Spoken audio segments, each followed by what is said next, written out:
I'm going to jump right in tonight because we're going to try to cover some ground here. We are shifting gears in this particular lesson. We're going from talking about growing things from cattle to crops, to now we're talking about burying things, particularly burying people, but looking at some burial customs among the ancient Israelites, and even on into Roman times, of course. There's a display, and some of this is before the picture, so I'm just going to explain a little bit. There's a display at the Biblical History Center there in LaGrange. Okay, that fixed it. Thank you, Brian. It's working now. There's a display there at the Biblical History Center in LaGrange that is a mock-up of a tomb. And it's based on an archaeological discovery. It's kind of a recreation of that. This discovery was against the slope of Jerusalem's Hinnom Valley. It actually was not the only one there. There was a line of about a half dozen other tombs from Old Testament times. These would have been, as you'll see, clearly appear to be at least family tombs. That's really the only logical explanation for these when you begin to understand how they're set up. The door of this tomb was preserved only at its lowest level. There's not a whole lot left of it now, as you'll see. That I found some pictures online of the original, people that have been to the site and seen it. But very, very fascinating archaeological find. The door was preserved at its lowest level. There had been a subsequent road project that dug into the tomb. It dug into the facade of it, only left the back wall and a small portion of the roof standing. But it was built much like the floor plan of a typical four-room Israelite house. You have kind of a U shape with a central courtyard that's surrounded by rooms, resting places, we'll call them in this context, on each side. Again, this will make a little more sense when you see the picture. There were two main places for adults on the top and on the left, and then there were shorter resting places on the right with headrests all in a row that appeared to be either for smaller adults or possibly for children. The benches, these resting places that just described here on the right and on the left and on the top, they were for primary burial, is what people often refer to it as. This is the initial burial with the grave cloths. The body would lie there until the flesh decomposed, which in Jerusalem's climate would take something along the lines of 2 years. Psalm 49, 14 and 15, the psalmist says, like sheep they are laid in the grave, death shall feed on them. And that's a metaphor for the body decomposing. And the upright shall have dominion over them in the morning, their beauty shall consume in the grave from their dwelling. But God will redeem my soul from the power of the grave. For he shall receive me. That's a reference to the decomposition of the body. Now, when the body decomposes, of course, you're left with the skeleton. But even the skeleton, we typically see skeletons, and most times when you see them, they're articulated. They're together, in other words. But eventually, there are, I guess it would be maybe ligaments that hold portions of the skeleton together, but eventually even that decomposes. And then the skeleton will what we call disarticulate. So you'll see the jaw drop down and the rib cage will collapse, and it becomes a much flatter skeleton.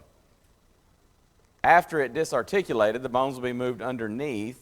They would build a repository, is what they call it now, underneath. And again, you'll see this here in the next picture. Here's that original site. Over here, this is looking at it from the top. So when I describe the right, it's actually the left here because we're looking at it from a different angle.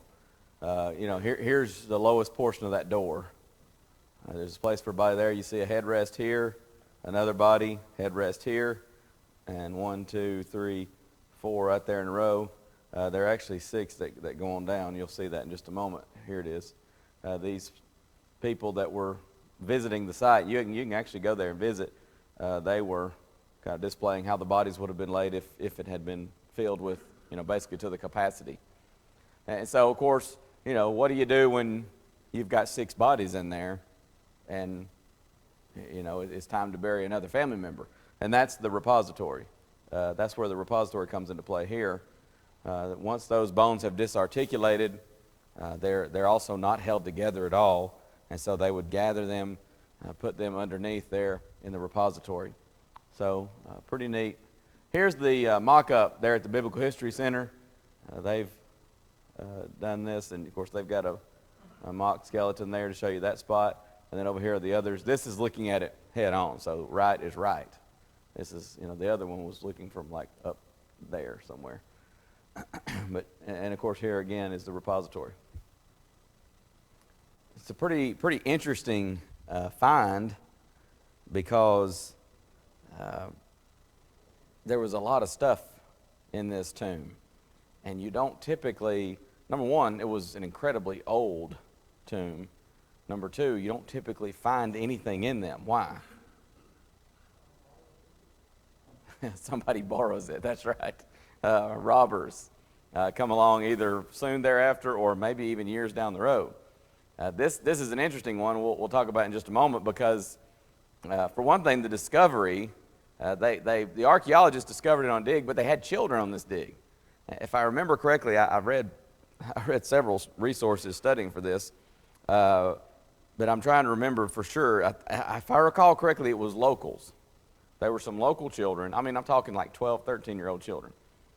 And one of these children, a boy, had a hammer. And he got kind of bored, and he started tapping with his hammer. And a rock busted open. And he's kind of like, oh, what's this? And some archaeologist comes over there and goes, don't touch anything. And what had happened was the roof here of this repository had collapsed. And grave robbers came along and thought it was just an empty grave or it had already been robbed or whatever. They didn't see because the roof had collapsed on top of all these different things that were in there. Literally hundreds of things that were in there. So pretty interesting stuff. Just a few more notes. We'll look at a couple more pictures here. The tomb's resemblance to a house plan seems to be some kind of association with the place of the dead in a home. There are several scriptures. Some of these scriptures we'll read together. This is one of those where I've printed them out, and I'm going to read them just for time's sake, because as I said, we're going to try to cover some ground tonight. But here are some references, and maybe you'll recognize these from some of your Old Testament reading. Genesis 25, verses 8 through 10. Then Abraham gave up the ghost and died in a good old age, an old man and full of years, and was gathered to his people. His sons Isaac and Ishmael buried him in the cave of Machpelah, in the field of Ephron, the son of Zohar the Hittite, which is before Mamre, the field which Abraham purchased of the sons of Heth. There was Abraham buried, and Sarah his wife. Family burial. He was gathered to his people, it says. Now, some of that is probably an expression. You go to be with your father, so to speak. In other words, in the other life, in the afterlife. But there also does seem to be a reference to this idea of families being together in a burial site. We still often do that in cemeteries today. That's very common. There's another reference in Genesis 49, 28 through 33. All these are the 12 tribes of Israel. This is that their father spake unto them and blessed them. Everyone according to his blessing, he blessed them and charged them and said unto them, I am to be gathered unto my people. Bury me with my fathers in the cave that is in the field of Ephron the Hittite. In other words, he says, bury me where Mom and Dad are buried, where Abraham and Sarah were buried. In the cave that is in the field of Machpelah, which is before Mamre, in the land of Canaan. And that's where he says, there they buried Abraham and Sarah his wife. There they buried Isaac and Rebekah his wife. And there I buried Leah. So he says, bury me with my people, my family. Verse 33 says, when Jacob had made an end of commanding his sons, he gathered up his feet into the bed, yielded up the ghost, and was gathered unto his people. 2 Samuel 19:37, Barzillai is speaking here. He had helped David, and he helped David when he was on the run from Absalom.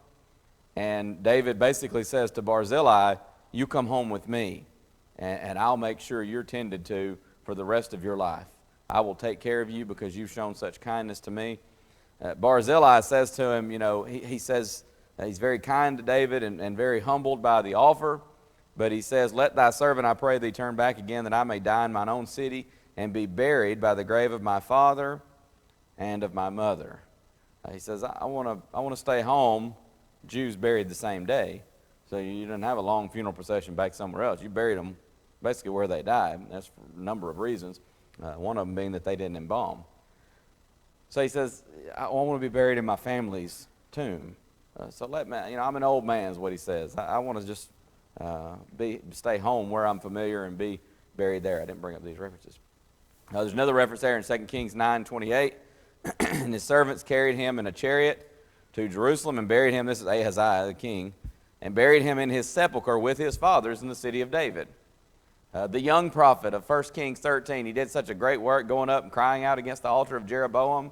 Did everything God said. He didn't go back home the same way he came, but then this older prophet came and lied to him, and the young prophet exchanged the sure word of God for the word of a man, and he listened to him, and so the prophecy came to him and said, because you came back, you've eaten bread, drunk water in the place of the which the Lord did say to thee, eat no bread and drink no water. Because of this, thy carcass shall not come unto the sepulchre of thy fathers.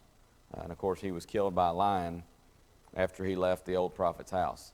He says, you're not going to be buried in your family's tomb. You're not going to make it there because he didn't obey the Lord. So you see these numerous references to being gathered to your fathers or being buried in the family burial place. And again, the headrest there may indicate the idea of sleep, which is a metaphor quite often used in the Bible for death. Someone is sleeping, being, another way of saying they died. Job chapter 7, verse 21, Job says, now shall I sleep in the dust, talking about you dying. Psalm 13:3, hear me, O Lord my God, lighten mine eyes, lest I sleep the sleep of death. John 11, you're more familiar with that, no doubt. I didn't bring the verses up again, sorry. John 11 is no doubt a more familiar passage where Jesus is talking about Lazarus.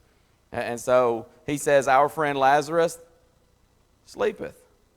And the disciples, they say, in fact, Jesus not only says that, he says, I go that I may awake him out of sleep.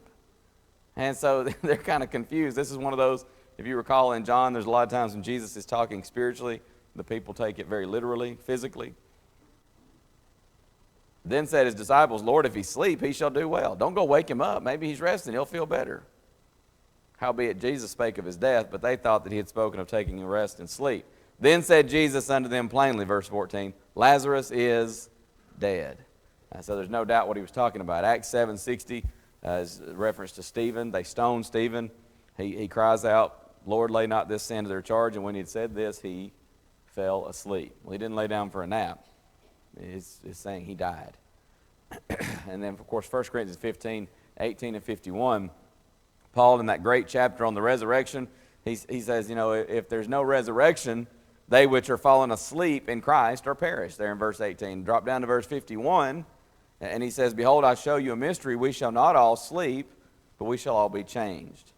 So often sleep is used as a metaphor for death. This phrase, gathered to his fathers, I go back and forth on this. I've got here on the slide, it seems to be indicative of the removal of disarticulated bones down to the repository.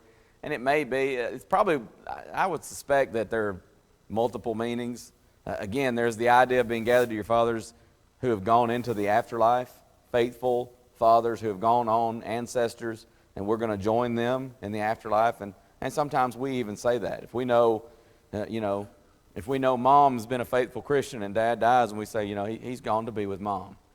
He's gone to be with mom and grandma and grandpa, whatever. If we know somebody's died faithfully to the Lord, sometimes we use that same language. So I suspect there's an element of that. But it may also be a reference to the family tomb, gathered to your fathers, just in the tomb as a whole. But it does seem that sometimes they would use that phrase for maybe when the bones were gathered and placed in that repository. So again, I've got that, but the more I study this, the more I think it's probably a more general reference to the tomb itself or to the afterlife, to eternity. They've gone beyond this life. But again, you see this reference in places like Genesis 25, verse 8. You've got the reference there to Abraham. He gave the ghost, died in a good old age, gathered to his people. Deuteronomy 31:16, where God tells Moses, you're going to sleep with your fathers. And he tells them what's going to happen after that. Well, he says, you're going to sleep. And there's, again, that metaphor for death with your fathers. You're going to be in that, and that would seem to be a reference because there's no indication that Moses was buried in a family tomb, because where was Moses buried? We don't know. Why? Because God buried him. So Deuteronomy 31:16 seems to be a reference to that. He's in eternity with the faithful who have gone on before. Again, this is one of those things that's not going to matter, but it's just kind of a curiosity. But I think there's probably more a general reference to that. 1 Kings 11:21, Hadad heard in Egypt that David slept with his fathers. In other words, he had died, been gathered to his fathers. Genesis 49:29, Jacob is talking there, I'm going to be gathered unto my people. So, see those references. And then, of course, 2 Kings 22:20 is Josiah.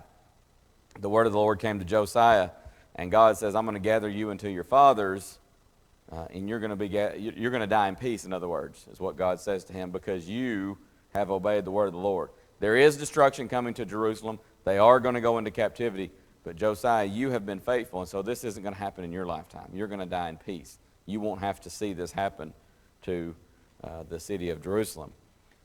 But again, as you see here, it was also not uncommon to remove bones to a more permanent place of burial, sometimes even way on down the road.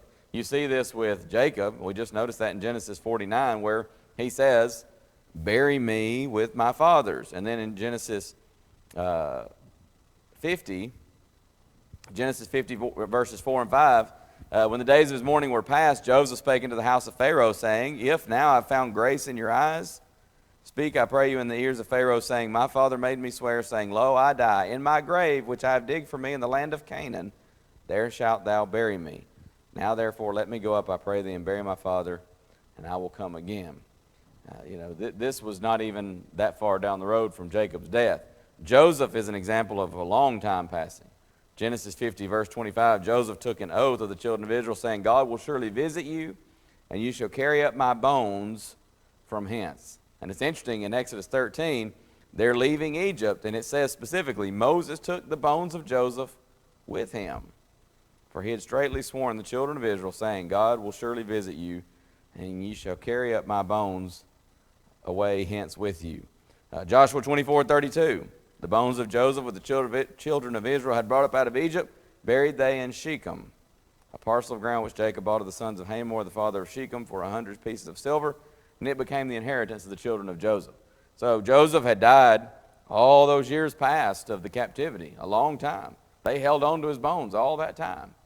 And when they left Egypt, they carried his bones with them and buried them in the promised land. That's what Joseph had told them to do, and they respected that, and they did that. Saul is another example. We just studied this Sunday morning. Saul was mortally wounded in battle, or at least wounded. It seems quite possibly a mortal wound. We're not really told. We just know he was sore wounded, the King James says. And so he didn't want to be tortured. He didn't want to be abused. So he tells his armor bearer to kill him. The armor bearer wouldn't do it. He falls on the sword, and he dies. The Philistines cut his head off. They take his body. And these men of Jabesh Gilead, they go all night, and they kidnap the body. They steal it back because they had taken Saul's body, and they pinned it to the wall. So we were saying it's kind of like a trophy. People sometimes mount game on the wall or something like that. They mounted a human on the wall just to say, hey, here, look what we did. We killed the king of Israel. So these men of Jabesh Gilead, they get the body back, and what do? Does anybody remember this? They burned it. So, of course, bones will be left. They're not going to have a fire hot enough now. We have, devices now. What do you call those? Incinerators. Thank you. I just couldn't think of the word. We have incinerators now that can actually get hot enough to burn up the bones too. The bones would not have been burned in this instant. So they held on to the bones, or they, I'm trying to remember if the text says what they did with them. They brought up from thence the bones. This is a 2 Samuel 21 reference. They gathered the bones of them that were hanged. They got Saul's bones, Jonathan's bones, and those that were hanged. The bones of Saul and Jonathan they buried them under an oak. That's what it was. They in the country of Benjamin, in the sepulchre of Kish, his father. No, I'm in the wrong passage. I knew it was. I'm in 2 Samuel 21. This is when David moves the bones. I didn't have the reference in 1 Samuel. That's what was confusing me. Sorry. That's what happened. The men of Jabesh Gilead, I'll get this right. They took the bodies, burned them, and buried the bones under an oak in Jabesh Gilead. This instance comes about many years later with David, and David wants to make this right so that they can be buried with their family. I knew that wasn't right because I knew the men of Jabesh Gilead didn't bury him with his family. So that's 2 Samuel 21, 12 through 14. They got the bones of Saul and Jonathan his son, and the bones of those that were hanged. This was in the more recent events there with David. And so they buried them in the country of Benjamin and Zelah in the sepulchre of Kish, his father. You recall Saul was the son of Kish. So they buried him in his father's sepulchre. They performed all that the king commanded, and after that God was entreated for the land. So again, not uncommon to remove bones later to a more permanent resting place. Now, going back to the tomb we mentioned a while ago there at Ketef Hinnom, as I mentioned, the tomb was remarkably unrobbed because the roof had partially collapsed onto these skeletons and artifacts, and it looked like just an empty stone floor. The way it collapsed was, it's just amazing because a lot of times something will collapse and it'll break into pieces, and you can see underneath. There's something underneath there. But the way it collapsed, it just went straight down. And something caught it enough, I guess, that it didn't crush everything in there. But it preserved quite a bit. There were dozens of burials, bodies, what was left, bones. Hundreds of pottery vessels, many pieces of jewelry, amber, semi-precious stones, things like that. Just like sometimes today we'll say, that was Mama's favorite necklace, that was Mama's favorite ring, whatever, and sometimes we'll bury someone with that. They would do that sometimes, or maybe it was something that they had given to them. Sometimes people do that even to this day, but they would do that even in their culture. But there was a really, really remarkable discovery within this particular tomb. Any of you folks that went on this trip with us, any of y'all remember this? No? This I did a little bit more research on this just this week, and really, really fascinating. It was a set of 2 rolled up miniature silver scrolls. They were, well, you'll see in just a minute, little bitty. They're rolled up and being worn like an amulet. The experts were able to unroll them with minimal damage, which itself is amazing to me. And you're going to see this thing in a minute, and I can't even imagine trying to unroll that without damaging it. I get a $20 bill washed and dried in the laundry, and that's about as good as I can do, and half the time I can't even unroll that. It gets so tight once it's gone through the dryer after getting washed. But they did. They got it and took it to very special conditions, of course, and all the these experts, and you got the humidity just right in the room and all that. I mean, it was a big deal because this was a major find, and they found writing on there, and they couldn't quite make it out. It was a very old script, and sometimes, just like today, sometimes you see something, and maybe if it's written in cursive, and people don't write in cursive as much as they used to, but sometimes you see, I think I mentioned before, my friend, she died within just 2 or 3 months ago, but she was kind of my adopted grandmother at my home congregation, Miss Brooksy Adams. And when she died, at her funeral, they read some things that she had written down at some point in her life. And it was just kind of it kind of encapsulated her view on life. And so I asked her niece, Brooksy didn't have any children, she always said we were her children. But I asked her niece, I said, I'd like to get a copy of that. And so she did. Well, Brooksy just wrote it down by hand. A beautiful script, but extremely difficult to read. And I feel like I'm kind of some kind of a language expert or something trying to decipher that thing sometimes when I want to read it. But I keep saying one of these days I'm going to type it up. I've got to do that. But that's what they did with this. Even though it was Hebrew, sometimes people write differently. And of course, it's a scroll that has been carefully unrolled, but it's still a scroll that's literally hundreds of years old. They couldn't figure out what it said. And this is an interesting story that not very many people know. Vern told us this at the museum, and some people will tell you this, but it's not on record because the person who offered the insight was not an expert, and because this lady had not actually seen. She had never actually seen the scroll. She heard one of the experts who couldn't figure it out talking, and they were saying there were three things. They kept saying a phrase repeated, and it's 3 times.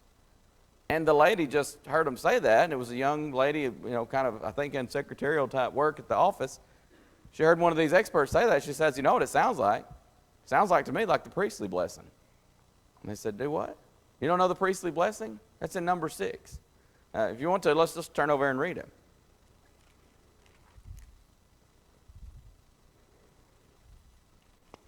You'll recognize it when you see it, no doubt.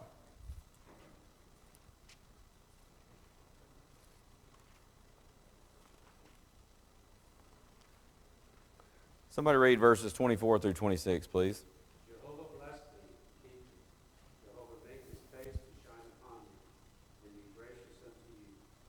Jehovah lift up his countenance upon you, and give you peace. What they saw 3 times was Jehovah, Jehovah, Jehovah, Yahweh. Again, we don't know exactly how to pronounce it because the Jewish people were so careful with the pronunciation of that name, but only consonants in the Hebrew alphabet, YHWH. That's what was on the scroll. When she heard it, she said, that sounds like the priestly blessing. The expert was not a religious person at all, I don't believe, as I recall. And so, and it's really unfortunate to me and kind of a not cool thing to do, because the expert ended up taking credit for translating this scroll finally, when it was actually the lady who heard it, and she recognized it from Scripture. I don't know that she was a member of the body of Christ, but she was a religious person, and she at least recognized Bible when she heard it. But because she had never actually seen the scroll, they gave no credit. So I'm with some of the folks down there. I like to rat that story out, the truth, every chance I get, because I think that's just not a nice thing to do. It's very unethical at the very least. But anyways, it was the priestly blessing, or the blessing as it's often referred to, of Numbers 6, 24 through 26. They used pottery found within this repository that the roof had collapsed, and also a coin that was found in there. It helped them to date the find to somewhere around 700 to 500 BC. So I said hundreds. This literally was over 1,000 years old. So can you imagine a scroll someone has rolled up into a tight roll, and somebody says to you, unroll that, and by the way, we want to be able to read what's inside when you finish. That's pretty amazing. But this was really remarkable because it marked the first find, the earliest use of the name Yahweh, Jehovah, in Jerusalem. That doesn't mean the first time it was ever used. It's just the oldest archaeological find and the earliest one of the use of that name. So that's pretty remarkable that they found this right there in that tomb. And likely, perhaps, this was the tomb of a wealthy priestly family in Jerusalem. We don't know for sure, but that seems likely from all the things that have been found. Here's that scroll rolled up and unrolled. As you can see, it was damaged some, but honestly, that's pretty remarkable that it's that undamaged. I wanted to find a picture. I couldn't find one, but there are actually some where they'll kind of superimpose and fill in the blanks, so to speak, on the Hebrew script. It still is Greek to me. That's my joke. But it's people that understand that or recognize the Hebrew letters can recognize it better when they do that, they say. But there's that thing as it came out of there. Pretty amazing. What a remarkable find from that tomb. Now let's move into Roman times. Roman tombs for the wealthy were often cut in stone. Why for the wealthy?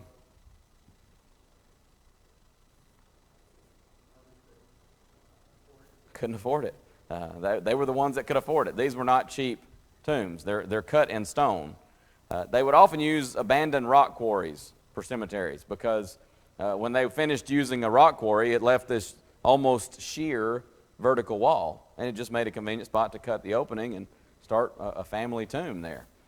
These also would be typically family tombs, and they would serve for generations because you could cut on back in there. But they would prepare them far in advance because, for one thing, it takes a long time to prepare. You're cutting something out of stone. That's not, especially, without the modern day sophisticated equipment, that takes some time. And Jews, when they die, same day, they're buried. So you want your family tomb ready in advance. Jesus did not die in Nazareth, of course. He died just outside the city of Jerusalem, right? Calvary, Mount Calvary, or Golgotha, the place of the skull.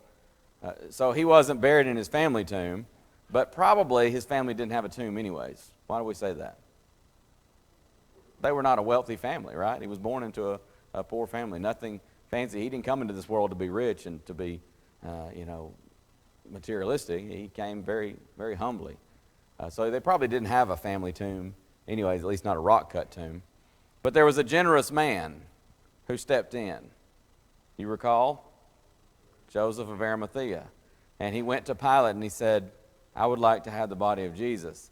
In fact, we're told something specific about Joseph's tomb.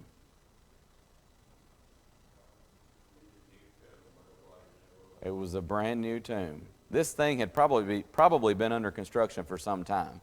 Joseph had planned this tomb to be his family's tomb. But he was a disciple. John tells us secretly for fear of the Jews, but he was a follower of Jesus. And he said, I would like that body. And he took to a tomb where no one had ever been laid, and they buried the body of Jesus there. That's John 19, 38 through 42. And of course, Isaiah prophesied, Isaiah 53:9, he made his grave with the wicked, with the rich in his death, because he had done no violence, neither was any deceit in his mouth. So Jesus was buried with the rich. Joseph of Arimathea jumps in and donated this newly cut tomb for Jesus' burial. Most of the Herodian era tombs, they had small openings with some kind of a door to protect against grave robbers. Now, it didn't always stop them. It was more like a deterrent. We'll put it that way. I used to help my dad sometimes, and he had a guy that worked for him, and we'd sometimes put a lock on something, and his expression always was, we'd put a padlock on something, he'd say, well, that'll keep the honest people out. and I'd always ask him, what do you, or the first time I heard him, I said, what do you mean? And he said, well, the thieves are going to find a way in. That's just kind of the nature of thieves. They're going to find a way around it, but, that's what you do. You put a lock on it. The same thing here.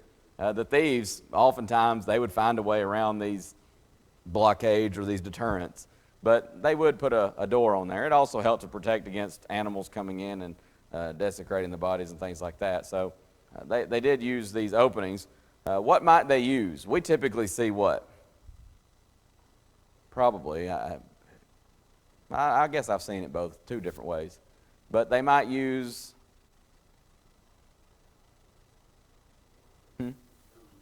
a big stone, kind of a spherical, round type, huge rock of some kind.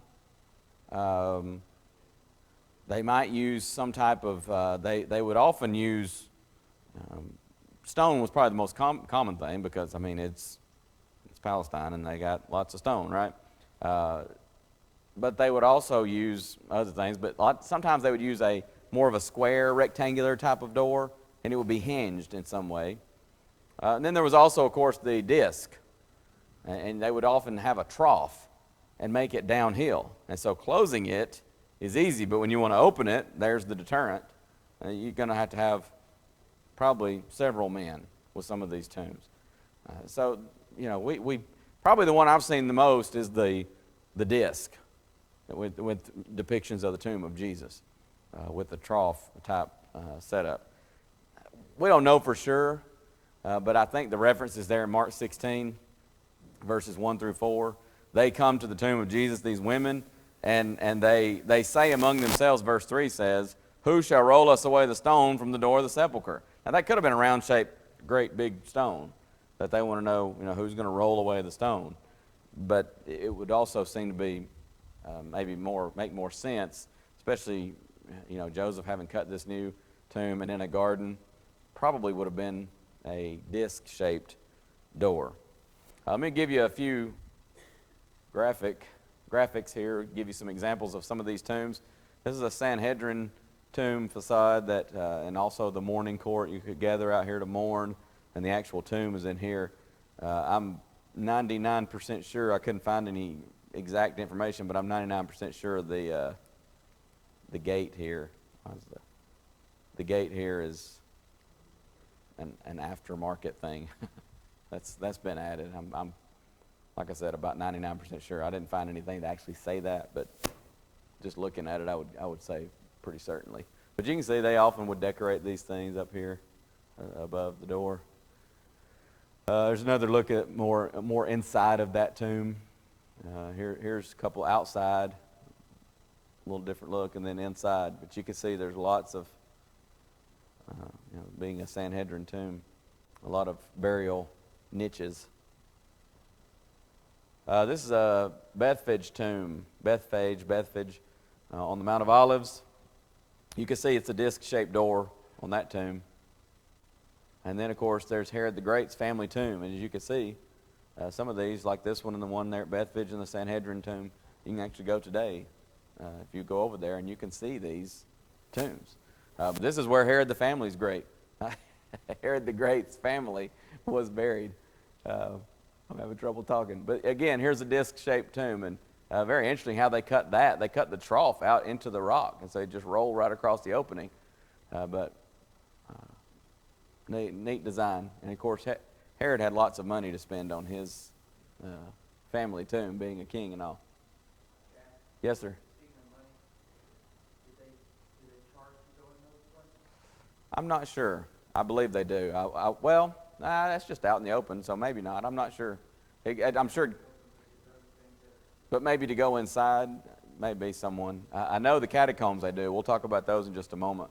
But there's another look at Herod the Great's family tomb. And again, you can see an aftermarket door, as I call it, installed there. Now, that looks pretty old, but my guess would still be that that's not original to Herod the Great.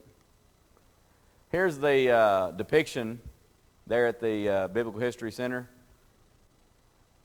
They've got this is just to show you the doorway, obviously. You can see steps once you get inside there. But you can see it's low down. In fact, when Peter gets to the tomb, the Bible says what? He stooped because the door, the entrance typically was very low. You didn't need it to be that high. But once an actual tomb would open up once you're in there, but this one just goes, and you'll see in just a moment, it goes into this area here. That's the opening. So you can actually go through there and see that. But, you see the niches here where they could have buried people, and once the bones disarticulated, they'd be gathered into these. Later in the Roman period, they would gather them into these ossuaries. Ossuary is, they say at the Biblical History Center that it's Latin for bone eater. I'm not saying that's wrong. I'm just saying I couldn't find anything on that in my research. Everything I found says it's Latin for of or pertaining to bones. But it is interesting if it means bone eater, because that's the idea of you take those bones and put them in that box. And you can see these bone boxes, ossuaries, are not huge, but what's the biggest bone in your body? Femur, right? So you got to have a box long enough to accommodate the femur. What's the widest? Be the pelvis, right? I don't think it'd be the skull. It is pelvis. Oh, that's right. We got a medical person here, so I was thinking somebody told me skull at some time. I'm thinking that's a big head, but I knew that didn't sound right. So thank you, Miss Sabrina. Some folks, though, they might. I know some folks with big head, but so long enough to accommodate the femur, wide enough to accommodate pelvis. Then they would gather those bones in there. But just again, these are kind of replicas to give you an idea of what that might have been. This basket's meant to replicate the burial cloths. Also, some little small jars that would have like anointing spices and things like that. And there's a couple more things here. I think we can make it. I got to get past my pictures here. Most of these Herodian period tombs, they had a chamber inside with stone benches where the body's first laid. They would wrap the body in grave cloths. If you're a poor person, you're probably just going to be wrapped in the very clothes in which you died. That's how they did that. The custom of anointing with spices developed because, of course, sometimes you need to go inside that tomb, and death stinks, proverbially and literally. That's why Nicodemus comes in John 19:39, and he brought a mixture of myrrh and aloes about 100-pound weight. That's what the King James says. It was a lot, in other words. But he donated that to take and to anoint the body of Jesus. They didn't need it, but he donated it. He didn't know that. After anointing, the body would be slid back into a niche. You saw some of those niches just then until it decomposed, and then after that, the bones would be transferred. It might be to a repository underneath, but of course, again, by Jesus' time in the Roman period, they started using these ossuaries for the collection of bones. By the way, I'm not going to get into this now, but maybe you've heard of ossuaries and the finding of this ossuary for James, and that there was a big deal about it. It's probably been maybe over 10 years ago, and have we found the ossuary of, it just said brother of James, I think was what it was, and they think they had found the ossuary of Jesus, and it would prove that Jesus didn't rise from the dead. That was the biggest joke. In fact, it was so bad, I mentioned this in a Q&A not too long ago, but it was so bad that one expert called it, and I'm going to tell you exactly what he said, quote, archaeological porn. That was the expression that he used. That was how bad this was. They pawned it off as if it was some kind of archaeological documentary, and it was a joke. And there's so many holes in that story that, again, I mentioned it in a recent Q&A, and I can get that if you need more information. But, sometimes people hear ossuary and they say, oh, yeah, I heard something a few years ago about saying they'd found the ossuary of Jesus. Is that true? No, not a shred of truth to it whatsoever. So just wanted to mention that before I move on here. Catacombs. We're going to make it. Catacombs were underground networks of tombs first used by Jewish communities, later on used by Christians. It was illegal to bury a body within the city limits or within the city walls of Rome. The pagans would just cremate their dead, but Christians ended up using these underground cemeteries, these catacombs. They typically were built beneath land that was owned by wealthy Christians. There weren't a whole lot of wealthy Christians. Many of them were poor because there was such widespread persecution. But you did have some that had some land, and a lot of times they would build beneath the land of these wealthy Christians, and very extensive network of catacombs. By the way, catacombs are not unique to that area, Rome and all that. They were in other places as well. You can go to other places. I hate to tell you this. I did do a little bit of research for those in my generation. Venice, if you're familiar with Indiana Jones and Raiders of the Lost Ark. No, wait. Which is the one where he goes for the Holy Grail? That's two. Venice does not have any catacombs underneath. It's not even possible because of how Venice is built. So, sorry, I know it's disappointing. But they began using these around the 2nd century. They expanded use during the 2nd and 3rd centuries when Christianity was illegal. By the 4th I think it's 5th century. Yeah, 5th century they faded in use. Roman funeral customs often included an annual memorial meal conducted in a large carved-out room in the catacomb. So guess what? If you were a Christian and it was illegal to be a Christian and you want to gather with other saints on the Lord's Day and partake of a meal, sometimes like a fellowship meal, but also the communion. Nobody thinks anything of it when you're carrying bread and grape juice and you're heading to the catacombs, because they often had these meals on the day of death. And Roman authorities would be far less likely to take note of people making their way to the catacombs with food, including communion supplies. When Christianity was legalized, catacomb use began to fade drastically, of course.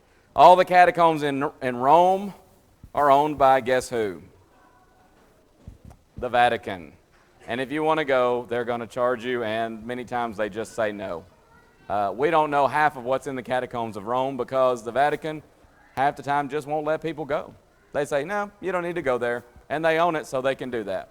So that's kind of a shame. There might be other stuff to be discovered, but for now, at least, we don't know. Here's an interior room of one in Malta. You see, this is the little table they would gather around. There's another look at it.